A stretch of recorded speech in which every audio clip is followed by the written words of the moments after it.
Good afternoon.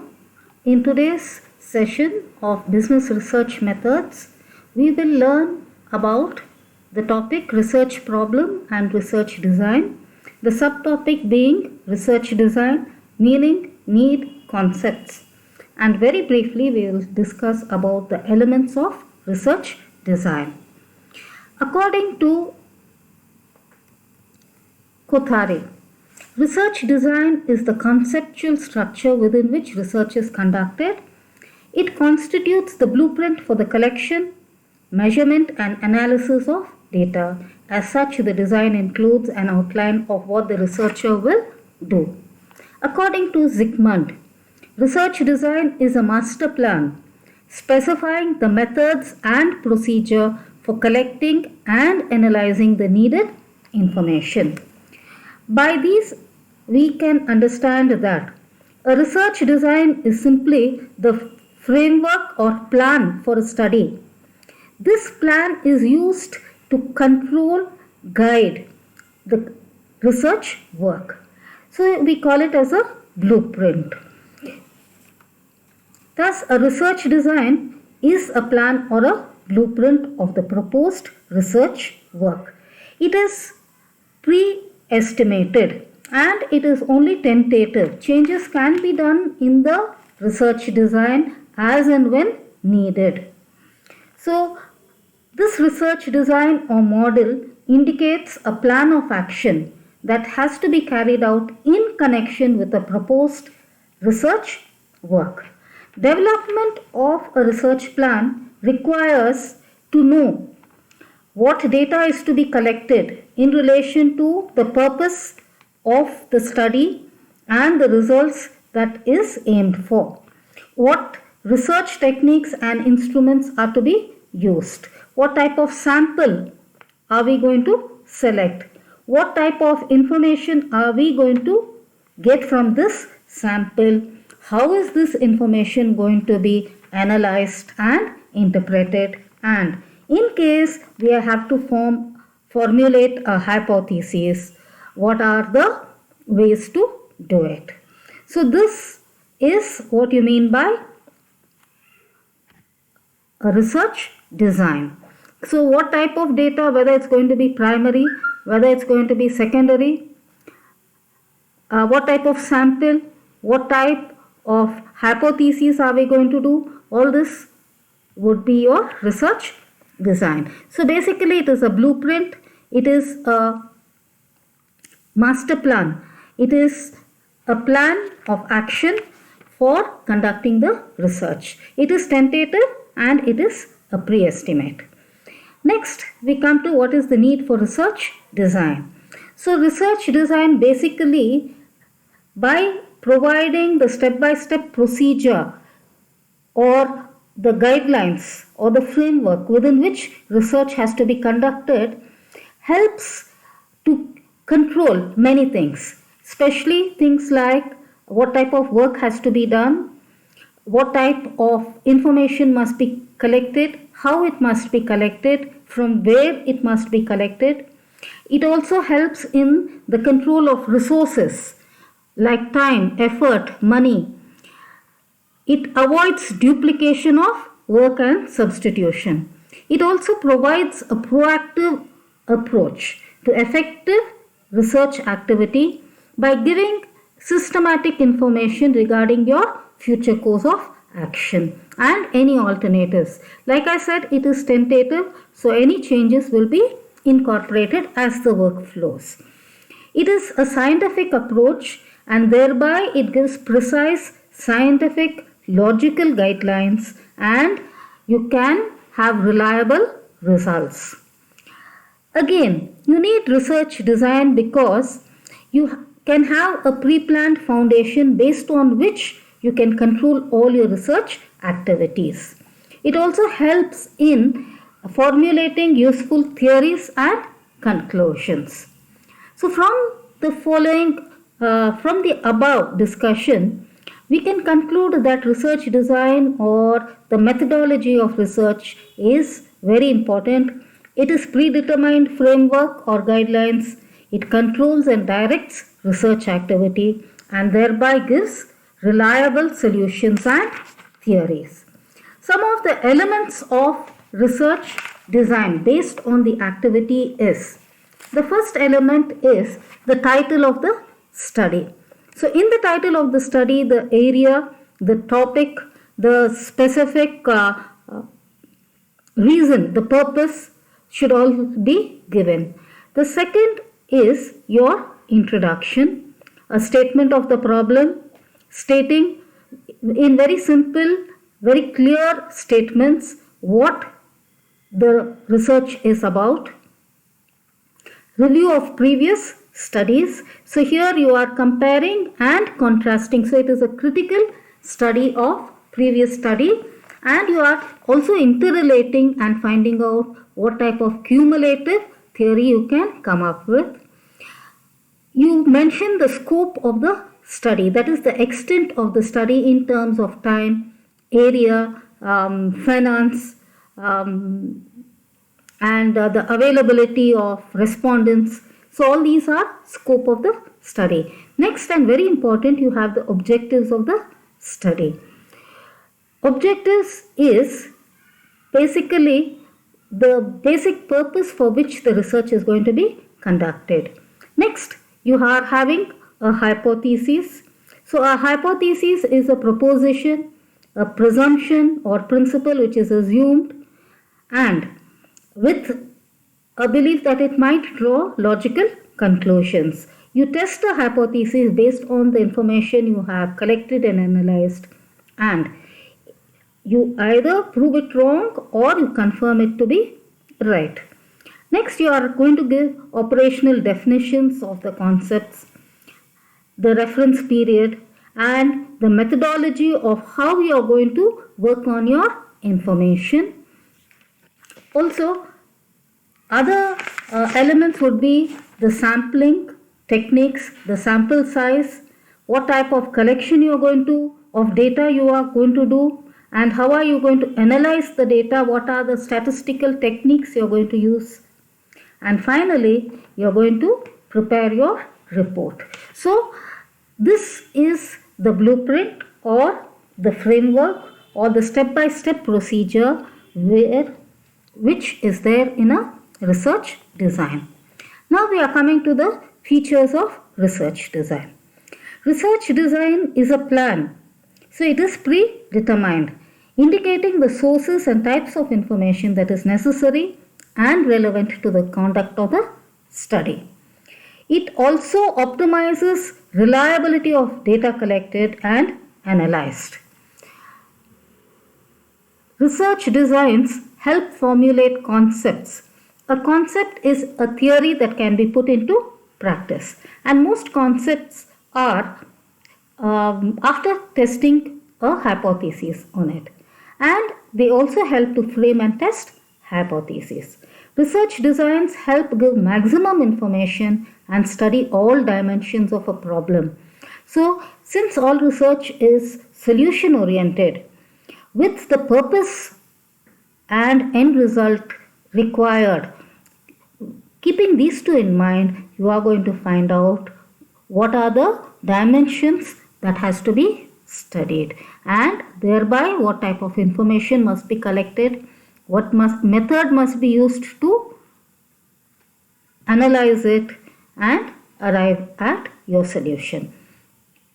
The other features are research designs help minimize experimental error in investigations and thereby increases reliability of solutions. So experimental error basically comes about when the dependent variables or the dependent variables depend too much or are affected a lot by the extraneous variables. So this must be minimized.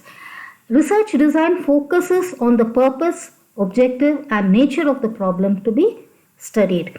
So it directs and focuses on the main purpose, the objective that has and goals to be achieved, due to which you are doing research.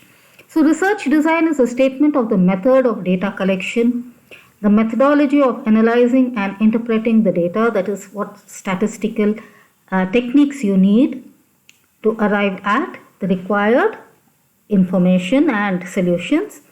What can be the objectives? What is the hypothesis framed and concepts defined? So research design answers questions about sampling, the method of data collection, techniques of data analysis. So we can conclude that research design or the methodology of research is predetermined framework.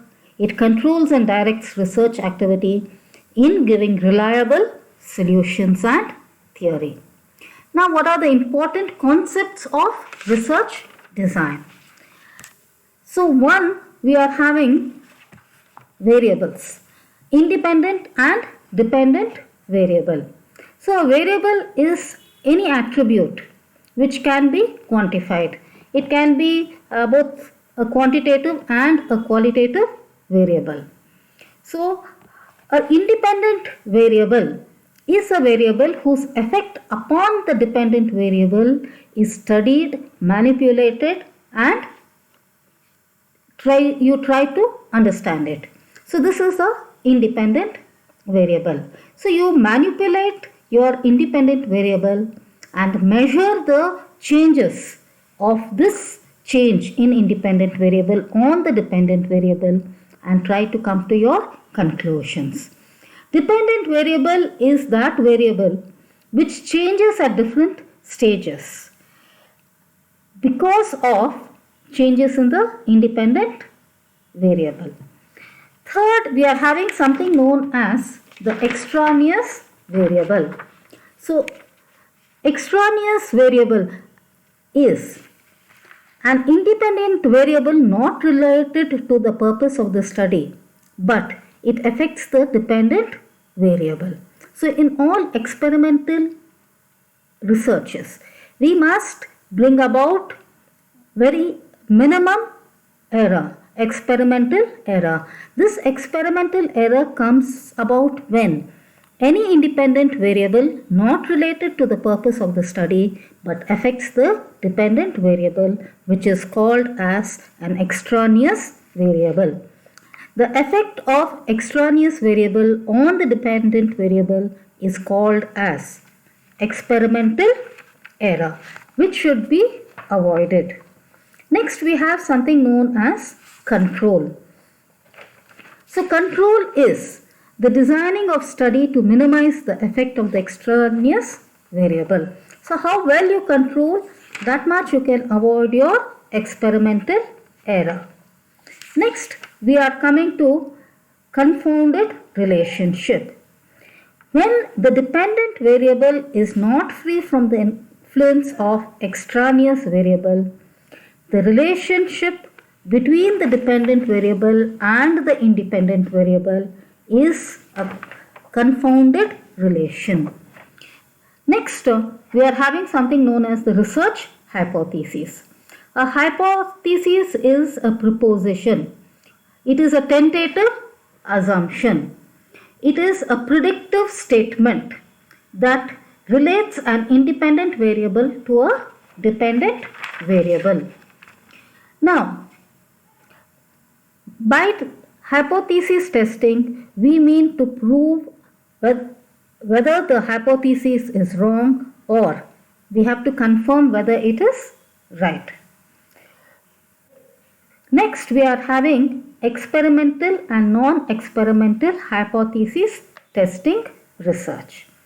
So, experimental is an experimental group is a group under consideration which is exposed to some new or special condition which is not expected by the researcher. So, when an independent variable is manipulated, it is an experimental hypothesis testing. When an independent variable is not manipulated, it is a non-experimental hypothesis testing. Okay, so experimental andre is when an independent variable is manipulated. When an independent variable is not manipulated, It is a non-experimental hypothesis testing research. Next, we are having experimental and control groups. So, an experimental group is a group which is exposed to some new or certain specific conditions. When a group under consideration is exposed to usual conditions, then we call it as a control group. Okay, so a control group is studied under usual conditions. Experimental group is a group which is exposed to specific conditions. So experiment is finding out the study through a method of trial and error. Therefore, you are having certain specific conditions. Control groups have usual conditions. Next, while doing your research, what is treatment? Treatment basically means applying different conditions to a given unit of research.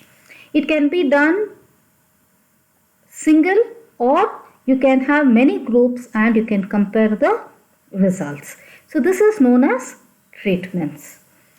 For example, if you have a group and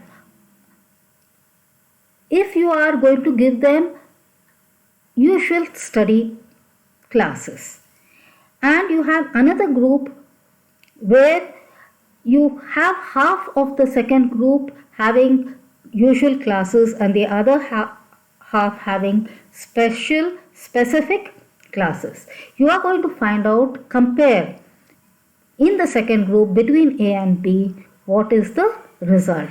So this is known as treatments.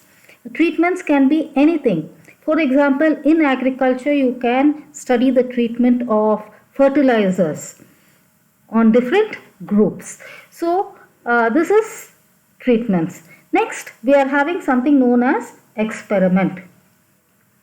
Experimental design is a set of procedure, or it is the process of examining the truth of a statistical hypothesis relating to some research problem. So experimental design is a set of procedures.